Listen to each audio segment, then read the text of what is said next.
Text me on 81089, that'll be 50p plus your normal sending charge. Email me for free through the website, talksport.co.uk. And get a message to me on Twitter, at Matt Forde. Jim says, on your day off, don't go to sleep. Get revenge on the people below by taking up tap dancing. Here we are. JK says, I listen to your show every night. I also have sleep issues, along with being bipolar. Great to hear that courageous young callers speak on this subject, as bipolar is suffered secretly by many due to the stigma in our society. I'm always impressed by the candour and the honesty with which people ring in. Not just this show, but all the shows on Talksport, and are honest about their personal experiences, but also the sufferings that people have to put up with, the trials and the tribulations of people's lives. And it's never easy to ring up, and we should never underestimate the courage it takes to ring up a national radio station and say anything, let alone be so honest about sometimes how difficult your life is and the ailments, to put it lightly, that people suffer from. So absolutely, whenever anyone rings in, I respect them anyway, but particularly when they're suffering from Parkinson's or from bipolar disorder or sleep deprivation, and all these things that many of us will never come into contact with directly through our groups of friends. And actually, only through listening and presenting shows like this do we get to talk to people who come from a wider spectrum than maybe our close group of friends does. And it's refreshing, but also it's inspiring too. Because it's clear that there are people in this country that are talented, that are intelligent, that are compassionate, that are articulate, but are being held back sometimes by medical conditions or even by the attitudes of others. And I'm proud to be able to have a platform on a station that allows such people to come and talk openly and freely about what their life is like. And hopefully, in some way, we help change other people's attitudes as well. So absolutely, I salute everyone who calls into the show, particularly those that do so in such positions of struggle. Tom in Manchester, you're on Talksport. Good morning to you. Hi, Matt. I'm a first-time caller. A little bit nervous. Oh, don't be nervous, mate. We're all friendly here, and thank you very much for ringing in. Cheers. Just as a side note, I've been listening to Talksport for the past 8 years, and I can't get to sleep without it. Oh, well, there you are. I'm glad we can be of help, Tom. Right, so what I'm going to talk about is mental health linked in with sleeping.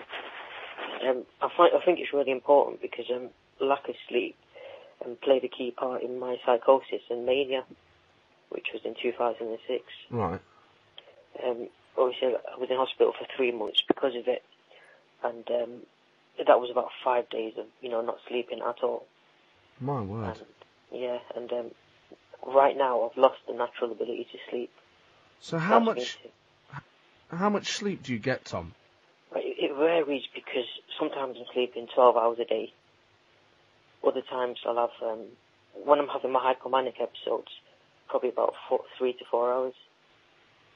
Yeah, right, I'm missing, So not very much most of the time. Missing my medication. So if I don't take it for 24 hours, I feel strange. I feel really got loads of energy and everything like that. And yeah, it's just obviously I don't really know what to do. And does it affect your personality much? Do you find yourself becoming? Well, how does it affect your personality? Well, too little.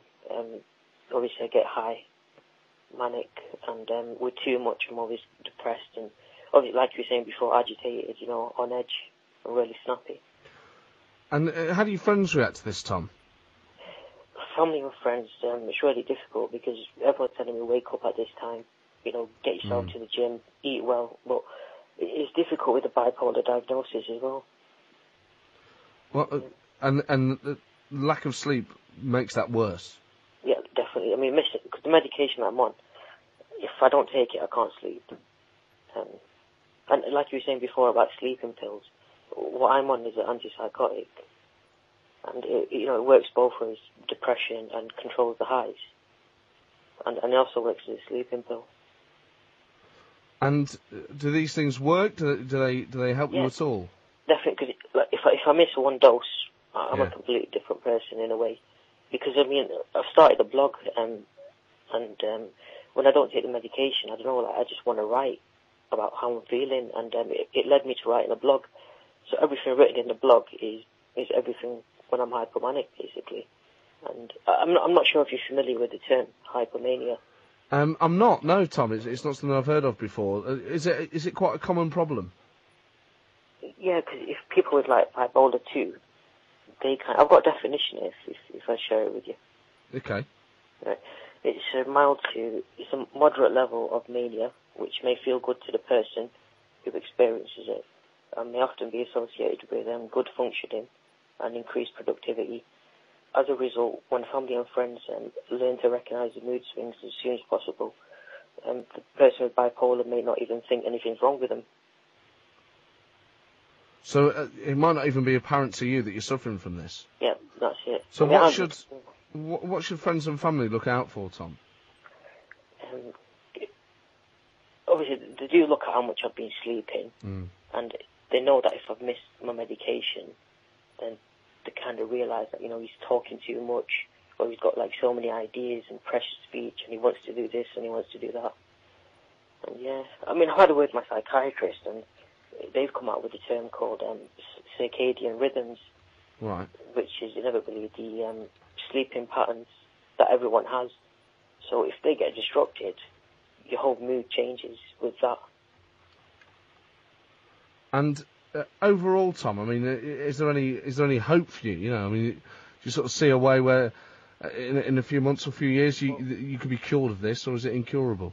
Well, it's difficult because I've had it since 2006 when I was 17, and I've gone through therapy with my psychologist. It's called cognitive behavioural therapy. Okay. And that turns all your negative thoughts into positive thoughts, but it's difficult to kind of stick to it, and every day is different. Well, all the best, Tom. Yeah, no, but just one last thing I could mention. Yeah, sure. Something called sleep inertia, where you find it very difficult to get up. Yes. Yeah, so I mean, it definitely sleep's linked into mental health. Well, Tom, all the best for, recovery doesn't seem to be the right word. I hope you can rid yourself of this, this disease almost, isn't it? It's blighting your life. That's right, yeah. Well, all the best, mate, and thanks for ringing in, Tom, because I tell you what, there aren't many people who have the courage to ring in when they're suffering from these sort of things. So, on behalf of all the listeners as well, mate, I'm chuffed that you've rang in and given us an insight into it, and I hope we get to speak together to each other again. Yeah. Can I just give a link to my blog, if possible? Certainly can, yeah. Yeah, it's welcome to my world of bipolar.blogspot.com. So that's welcome to my world of bipolar. Yeah. .blogspot.com. Yeah. .blogspot.com. I'll check and that. I've got a little bit of therapy section where I've just written, because what happened was, if I just want to finish there, what happened was I went through a really difficult time, and I just needed a way out in a way, so I kind of wrote all the feelings and, trying to help people with this condition. So that's what I've got on there. You're a top bloke, Tom. Thanks very much for helping us out, mate. Thank you, Matt. Thank you. Cheers, thank you. Bob in Chesterfield, you're on Talksport. Good morning to you. How you doing, Matt? All right? Oh, I'm fine, mate. You sound wide awake. Yeah, well, I'm a trucker. You can remember me, ex-footballer as well, Matt. Absolutely, mate. We've had some cracking conversations over the last few months. Well, I'm a trucker, and I start days on Thursday, days on a Friday, and then I go into nights on a Friday night. Never have a problem. Get me 7 hours kip, bright as a button, mate. So are you one of these blokes that could just sleep at any time, anywhere? Yeah, just listening to Tom there, I felt very sorry for him, and, I hope it goes well for him, but he said something there, what I was going to say, stole my thunder. I get myself in the frame of mind to do it. And what I do, I eat well, I drink water during the night, eat fruit, yes, and I have light foods. And I find that helps me, and I don't exercise like I did when I was a professional footballer, obviously, but I get walking in, and I get all that, and I try to get my diet right, especially when I go into my night shift driving, and I find it helps me, Matt, and it probably helps other people. And another guy, a truck driver, came on. What I've got in my bedroom, I find when I go home and I've been on nights, I like to sleep on my own, a darkened room, and you get good thoughts, get positive thoughts, and it'll take you into that nice slumber, mate. Oh, nice one, mate. That's good, solid advice, Bob. And like you, when I'm working this time of night, I eat a lot of fruit, and I do. I went for a run yesterday to try and sort of clear my head out and just make my body feel better. But if you're up at this time of night, you can have a chocolate bar or a bag of crisps, and it'll give you a quick energy boost.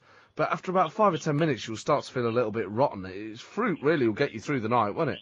Yeah, well, that's what I tend to do. I think it's your diet more than anything. Dan in Preston says, I don't get anywhere near enough sleep. I'm a couple of stone overweight. Does anyone know if there's a significant link between health and fitness and sleep? Dan, there absolutely is.